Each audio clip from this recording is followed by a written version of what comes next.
Hello everyone, welcome back to computer teaching career by Aakhi Choubey. आज के इस वीडियो में हम लोग बात करेंगे पीजीटी कंप्यूटर साइंस के बारे में कि किस तरीके से आपको एस्टेट में यदि आपने कंप्यूटर साइंस के लिए फॉर्म फिल किया है तो आपको एटलीस्ट 60 आउट ऑफ 60 ना आए तो 60 में से कम 50 या फिर 55 मतलब 50 से 55 के बीच में कैसे आपकी स्कोरिंग आएगी, क्या स्ट्रेटजी फॉलो करना है, किस टॉपिक पे आपको मेनली फोकस करना है और किस टॉपिक को आप स्किप करके चल सकते हो। ठीक है, तो इसके बारे में डिटेल्ड में बात करेंगे। चलिए वीडियो स्टार्ट करते हैं। ठीक है, यदि आप पेपर की बात करें तो पहले हम लोग जो प्रीवियस ईयर, क्योंकि प्रीवियस ईयर पेपर जो है ना वो काफ़ी इंपॉर्टेंट हो जाता है यदि आप किसी भी एग्जाम का प्रिपरेशन करते हैं। तो जो 2014 से आई थिंक पेपर स्टार्ट हो रहा है, ठीक है, और इसके बाद जब तक लास्ट टाइम जो अभी जनवरी में हुआ था तो 2020 ही कह लो, क्योंकि 21 के जनवरी में हुआ था, बट वो फॉर्म किसका था, 20 का ही था।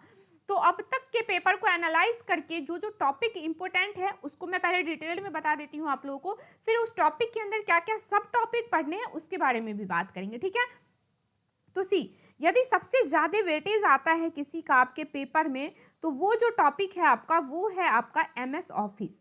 गाइस ये लोग सोचते हैं कि एमएस ऑफिस नहीं आएगा, but MS office is very important. ये मैं पर्सनल एक्सपीरियंस से बता रही हूँ। I am also qualified as a PGT computer science, तो आपको ट्रस्ट कर सकते हैं। ठीक है, आपको ये नहीं है कि मिसगाइड करूंगी। यदि एमएस ऑफिस की बात करें तो एमएस ऑफिस से क्या होता है, कम से कम आप वेटेज मान लो, इसका पहले कम आते थे बट अब क्या है, रिसेंटली जो 2-3 साल से पेपर दिखा जा रहा है पैटर्न, तो एमएस ऑफिस से कम 10 या फिर 10 से 12, ठीक है, मिनिमम आप 10 मार्क्स का ले लो या फिर 10 से 12 क्वेश्चंस जो है इससे जरूर आएंगे। ठीक है, अब ऑफिस के अंदर क्या क्या आता है तो आप सभी को पता है। ऑफिस के अंदर क्या आता है, एक्सेल आता है, पावर पॉइंट आता है, आपका वर्ड आता है, इसमें जो फॉर्मेटिंग होती है, इसके जो कीज होते हैं, ठीक है, ये सब आपको यूज करना। फिर कौन से ईयर में कौन सा वर्ड यूज होता था, क्या किसका डेवलप्ड वर्जन है, तो एमएस ऑफिस से बेसिकली आपको क्वेश्चंस दिखेगा ही दिखेगा। प्रायोरिटी पे आपको सबसे पहले ऑफिस करना है। ठीक है, सेकंड जो है आपका मोस्ट इंपोर्टेंट, इसी की तरफ पेपर में वेटेज रखने वाला जो टॉपिक है आपका वो है कंप्यूटर फंडामेंटल। ठीक है, यदि कंप्यूटर फंडामेंटल की बात करें तो इसके अंदर जो सब टॉपिक्स है अभी एक्सप्लेन में हम लोग पढ़ेंगे आगे, बट कंप्यूटर फंडामेंटल जो है वो बहुत ही इंपॉर्टेंट है। मतलब यहाँ से भी आप लेके चलो क्वेश्चन तो 7 से 8 या फिर मतलब मिनिमम 7 तो ले लो, बट 7 to 10 के बीच में एवरेज इसका भी होता है, किसका, कंप्यूटर फंडामेंटल का। तो कंप्यूटर फंडामेंटल जो है ये भी काफी इंपॉर्टेंट है, अच्छा वेटेज रहता है इसके अंदर। इसके अंदर आप क्या क्या देखोगे तो देखो, जैसे जो कंप्यूटर का जनरेशन होता है ना स्टार्टिंग से, ठीक है, जो कंप्यूटर पहले हम लोग कौन सा यूज करते थे, उसके बाद कैसे कैसे डेवलप्ड होता गया, फिर किस टाइम में कौन सा इक्विपमेंट यूज होता था, उसके बाद इसके अंदर सीपीयू आ जाएगा, आपका रैम रोम आ जाएगा, मेमोरी आ जाएगा। मेनली आप कहो तो कंप्यूटर आर्किटेक्चर के अंदर जो चीजें पढ़ते हो आप डिटेल्ड में, उसके इन शॉर्ट पढ़ने हैं आपको। ठीक है, फिर इसके बाद थर्ड वेटेज की बात करें जो आपको सबसे ज्यादा है इसमें, तो फिर इसके बाद आता है आपका डीबीएमएस। ठीक है, डीबीएमएस या फिर इसके साथ ही आप ले लो एसक्यूएल, स्ट्रक्चर्ड क्वेरी लैंग्वेज, इसका वेटेज भी काफी है। यहाँ से भी आपको 7 to 10 क्वेश्चंस जो है वो दिखेंगे। ठीक है, तो यदि ये 3 जो टॉपिक है ना, और डेफिनेटली जो क्वेश्चंस आपको कहाँ से दिखेगा इसके बाद, तो आप एचटीएमएल ले लो। ठीक है, एचटीएमएल और इसी का जो एक्सटेंडेड वर्जन है एक्सएमएल। आपको डरने की जरूरत नहीं। ये सब देख के हम लोग सोचते हैं कि अरे इसके तो पूरे बुक पढ़ने हैं एक एक, नहीं नहीं, बिल्कुल नहीं। आपको सिर्फ थोड़े बहुत क्वेश्चंस प्रैक्टिस करने हैं, बिल्कुल बेसिक पढ़ना है इनका।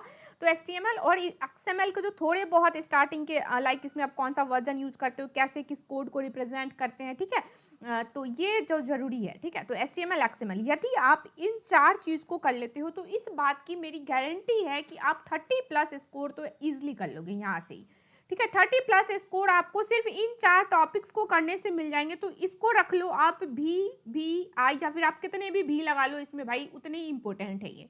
ठीक है, कि सबसे पहले जब आप अपना प्रिपरेशन करने बैठोगे, स्टार्ट करोगे, तो सबसे पहले आपको इन 4 टॉपिक को खत्म करने हैं। मतलब इनके क्वेश्चन जितने निकाल सकते हैं उतने क्वेश्चन निकालने हैं। ठीक है, अब बात करते हैं, इनमें कुछ प्रोग्रामिंग जैसा तो है नहीं, सारे कौन थ्योरी बेस्ड, सारे थ्योरी, और थ्योरी क्या क्वेश्चंस प्रैक्टिस करोगे तो थ्योरी अपने आप क्लियर है, इसका थ्योरी तो क्या ही पढ़ेंगे बैठ के, है ना।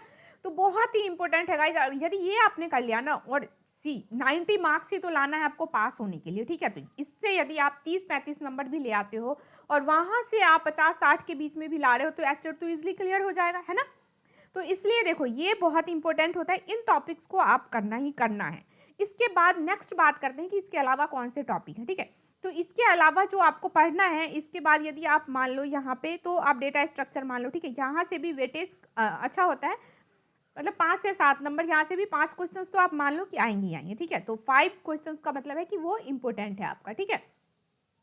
डेटा स्ट्रक्चर से भी आप 5 to 7 का ले लो, तो ये भी इंपॉर्टेंट है और इसको भी करना है। इसके बिल्कुल मतलब बेसिक वगैरह जो भी इसके क्वेश्चंस आपको प्रैक्टिस करने हैं, ठीक है। यदि इसके डिटेल हम लोग अभी बात करेंगे, सारे टॉपिक्स के अंदर क्या क्या सब टॉपिक्स भी पढ़ना है उसके बारे में भी बात करेंगे, डोंट वरी। डेटा स्ट्रक्चर के बाद बात करो आप तो ओएस, ठीक है, ऑपरेटिंग सिस्टम। ऑपरेटिंग सिस्टम का भी अच्छा वेटेज होता है। यदि आप ऑपरेटिंग सिस्टम की बात करोगे तो यहाँ से भी आपको डेफिनेटली यही 5 to 7 मार्क्स जो है वो यहाँ से भी दिखेंगे, ठीक है। तो ऑपरेटिंग सिस्टम का भी अच्छा रोल होता है इसमें पेपर में, ठीक है। अच्छे क्वेश्चंस आ जाते हैं यहाँ से।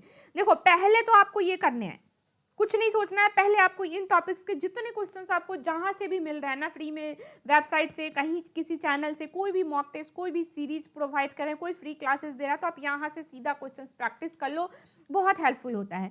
इसके बाद बात करते हैं, डेटा स्ट्रक्चर भी पढ़ना है, ओएस पढ़ना है, फिर नेटवर्किंग। देखो नेटवर्किंग जो है ना, पहले क्या होता था, इसके कम दिखते थे, ठीक है, नेटवर्किंग के पहले कम, बट अभी रिसेंटली 3-4 साल से पेपर देखोगे आप तो नेटवर्किंग के भी अच्छा खासा वेटेज रहता है। 5 to 8 आप इसका भी ले सकते हो। तो आपको क्या करना है, नेटवर्किंग का भी अच्छे से प्रैक्टिस करना, और बहुत अच्छे अच्छे क्वेश्चंस बनते हैं नेटवर्किंग में। यदि आप IPv4 IPv6 की बात करें तो अच्छे अच्छे क्वेश्चंस बनते हैं इन पे, तो आपको इनको भी अच्छे से प्रैक्टिस करना है, ठीक है। यदि आप इसके बाद बात करोगे नेटवर्किंग की, तो अब क्या रहा आपका मेन जो है एक C++ है। अब देखो C++ सुनते बच्चे डरते हैं, ठीक है। तो C++ की वो प्रोग्रामिंग, वो लंबे लंबे लूप चलाना, ये सब नहीं आएगा इसमें, क्योंकि इनको टेक्निकल बंदे नहीं चाहिए यहाँ पे। उनको आपसे ऐप या वेबसाइट नहीं डेवलप कराना है, वो बेसिक आपका नॉलेज देखना चाहते हैं कि जो आपका फील्ड है कंप्यूटर साइंस का, क्या आप अवेयर हैं या नहीं। जो आपने ग्रेजुएशन में, मास्टर्स में जो टॉपिक पढ़ा है, क्या आप उससे अवेयर है नहीं, आपको बेसिक नॉलेज है या नहीं। तो सी, और अभी सब टॉपिक्स भी डिस्कस करेंगे, तो इसके भी क्या करना है, बिल्कुल बेसिक और बहुत अच्छे क्वेश्चंस होते हैं इसके भी, तो आपको यहाँ से भी प्रैक्टिस करना है। देखो पहले क्या होता था ना, जब आप स्टार्टिंग की बात करो 14, 15, 16 की, तो पहले इक्का दुक्का क्वेश्चन आता था, इससे मतलब 2-4 आ गए। बट अब नहीं, सॉरी उल्टा बोल रही हूँ, पहले क्या होता था, मतलब 3-4 साल पहले की बात करो आप, 14, 15, 16, 17, तो पहले क्या होता था, यहाँ से बहुत क्वेश्चंस दिखते थे आपको, 10 से 20 के बीच में क्वेश्चंस दिख सकते थे यहाँ से, ये पहले की बात है। बट अब क्या होता है, अब यहाँ से मतलब मैक्सिमम 5 लगा लो, ठीक है, 5 या 6 मैक्सिमम इसी तरीके से आते हैं। तो आपको उसी तरीके से पढ़ना भी है, उतना कोई पूरा आधा टाइम नहीं लगाना इसमें। अब क्या है, पैटर्न चेंज हो गया, और अब मतलब अपने आप को एस्टेट अपग्रेड कर रहा होता है, हर एक एग्जाम ही अपग्रेड कर रहा होता है, तो कहीं ना कहीं वो लेवल बढ़ाता है, चेंजिंग आता है। तो अब आपको क्या करना है, इन टॉपिक्स पे ध्यान देना है, ज़्यादा फोकस करना है। और उसके बाद फिर रहा आपका ये, आई थिंक हो गया data structure, operating system, networking भी हो गया आपका, C++ भी हो गया। ऐसी से टेस्टिंग से थोड़ा बहुत क्वेश्चन आता है, बट वो बहुत ज़्यादा इंपॉर्टेंट आप नहीं कह सकते हो, तो ऐसे ही नहीं पढ़ना है। बाकी तो आई होप हो गया है सारी चीज़ें।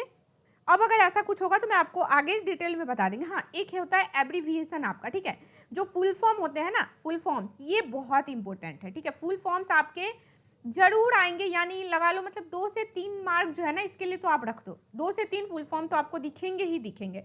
तो फुल फॉर्म भी इंपॉर्टेंट है, और फुल फॉर्म क्या है, 100-150 फुल फॉर्म याद कर लेंगे, उनमें से याद आते हैं, तो ये इंपॉर्टेंट होता है फुल फॉर्म को भी पढ़ना। चलिए अब हम लोग डिस्कस करते हैं एक बार डिटेल्ड में किससे क्या टॉपिक पढ़ना है।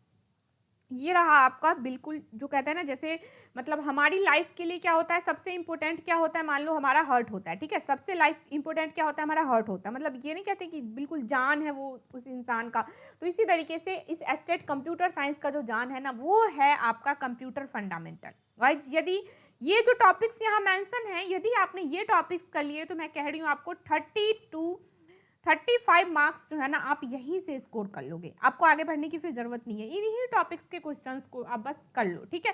तो ये बहुत ही इंपॉर्टेंट है।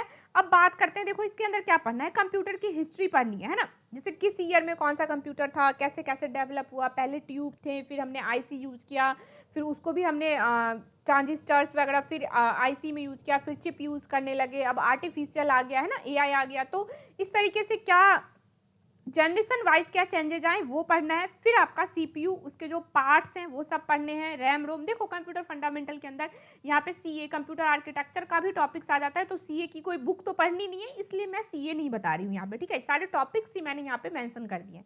रैम रोम आ जाएगा आपका, मेमोरी पढ़ना है, इसके हायरार्की जो है वो पढ़ने आपको, इनपुट आउटपुट डिवाइस में जैसे आपका कीबोर्ड हो गया, मॉनिटर, ठीक है, मॉनिटर के बारे में पढ़ लो, प्रिंटर वगैरह के बारे में बहुत क्वेश्चंस बनते हैं जैसे, तो आप प्रिंटर के बारे में यहाँ से पढ़ना होगा आपको, इनपुट आउटपुट डिवाइस है, ठीक है। उसके बाद ऑफिस, जो मैंने पहले ही बताया था, बहुत अच्छा वेटेज है इसका, 10 मार्क का।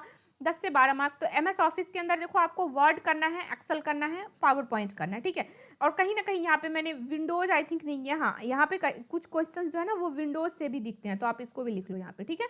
नोट डाउन कर लो बेटा, ये सारे टॉपिक्स काफी इंपॉर्टेंट है, आप इन सबको एक जगह नोट डाउन करके रख लो, क्योंकि कितनी बार आप वीडियोस देखोगे तो नोट डाउन किया हुआ रहेगा ना तो वो इजी रहेगा, ठीक है। इसके बाद क्या करना है आपको, विंडोज पे करना है क्वेश्चन।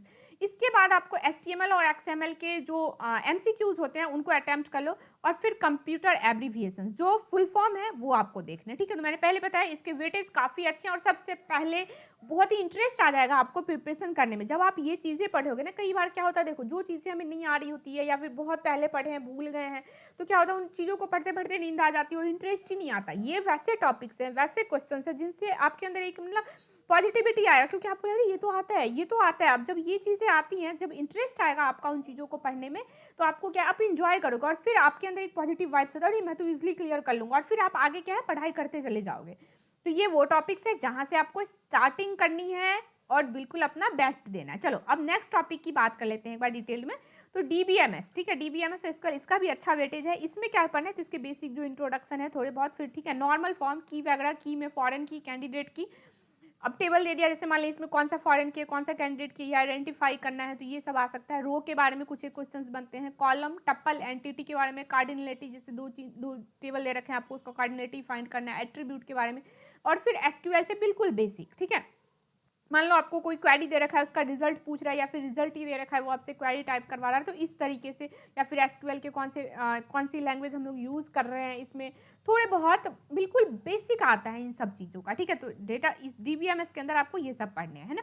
अब बात करते हैं हम लोग किसकी, डेटा स्ट्रक्चर की। सी गाइस, डेटा स्ट्रक्चर की बात करते हैं तो देखो यहाँ पे array, stack, tree, link list, graph, Q, जो आप सभी ने BCA MCA जो भी किया आप लोगों ने, BTech MTech, हर जगह आपको ये सब चीज़ें दिखेगा। इनके थ्योरी तो बैठ के पढ़ने नहीं है अपन को, तो क्या करने, सिर्फ क्वेश्चन अटेम्प्ट करने, और बहुत ही इजी होता है ये, अच्छा मार्क्स आ जाएगा यहाँ से 5 से 7 नंबर।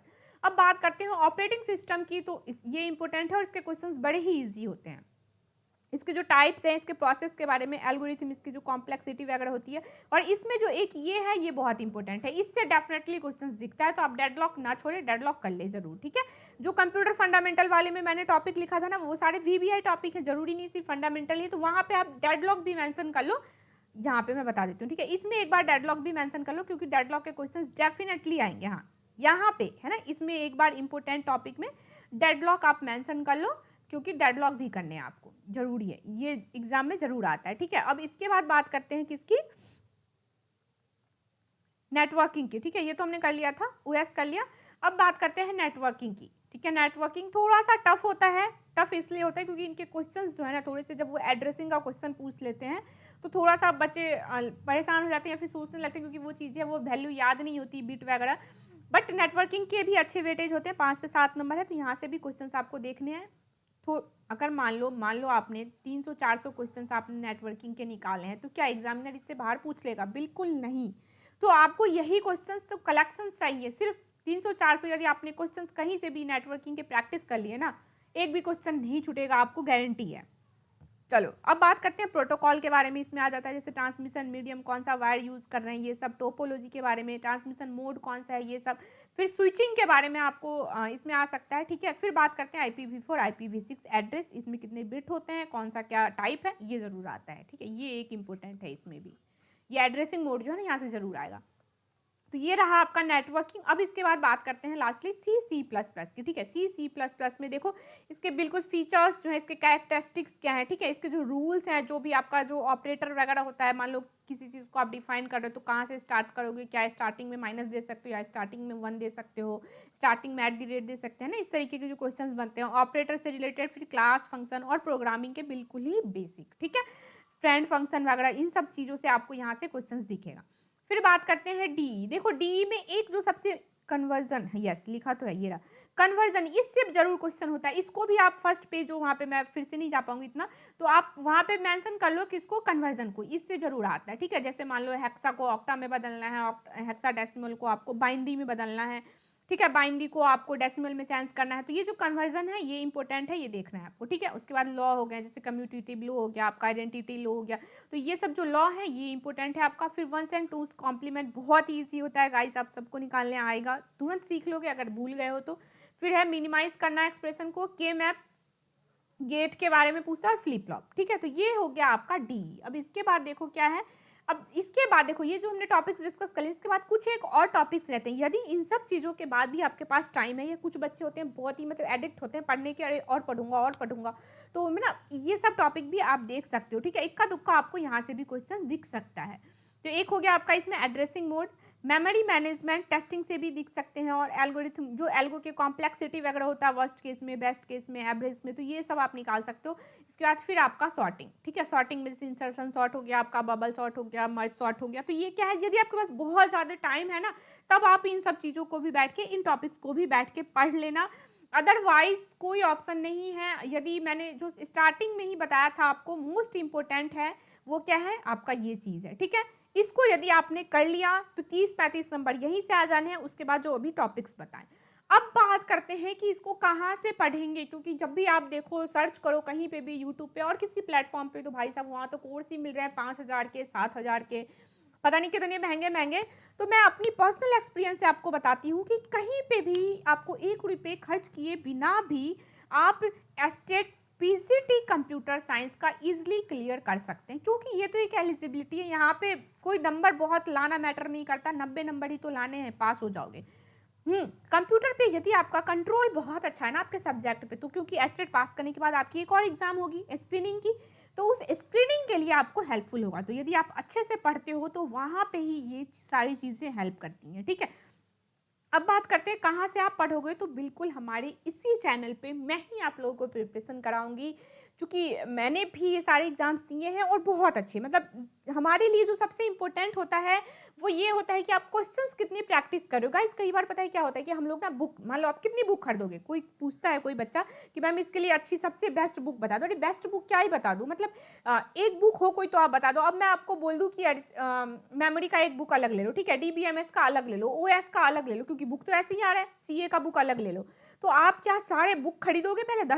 10 टॉपिक है तो चलो 10 बुक खरीदो बैठ के, और 10 बुक को पढ़ो, तो फिर तो यहाँ 3-4 साल तो उन बुक को ही क्लियर करने में लग जाएगा, एक एक कॉन्सेप्ट करेंगे। तो 10 बुक इकट्ठा नहीं करना है, मैटर ये करता है जो ही क्वेश्चंस, मान लो मैंने अपने ही सीरीज में आपको 500 क्वेश्चंस प्रैक्टिस किया ना, इस 500 क्वेश्चंस को यदि आप 5 बार प्रैक्टिस करके जा रहे हो, रिविजन करके जा रहे हो, अच्छे से पूरा रटा हुआ है बिल्कुल कि अरे ये क्वेश्चन है, इसका तो ये वाला आंसर है, अगर ये कॉन्फिडेंस आप में आ गया ना क्वेश्चन का आंसर देखते ही, तो पता है आपको क्लियर करने से और 90 नंबर लाने से तो कोई नहीं रोक सकता, ठीक है। तो यहीं पे आपको फ्री सीरीज मिलेगा, मैं ही यहाँ पे प्रिपरेशन कराऊंगी, आप लोग जुड़े रह सकते हैं हमारे साथ। और आज से तो रीजनिंग की क्लास स्टार्ट हो रही, तो होपफुली कल से मैं कंप्यूटर की क्लासेस, पीजीटी कंप्यूटर की जो सब्जेक्ट पार्ट है उसका क्लासेस कल से स्टार्ट करेंगे। तो आई होप आप लोगों को अच्छा लगा हो, ये हेल्पफुल हो आप सभी के लिए। ऐसे टीचिंग एग्जाम से रिलेटेड यदि आप प्रिपरेशन कर रहे हैं तो आप जुड़े रह सकते हैं हमारे साथ। Thank you.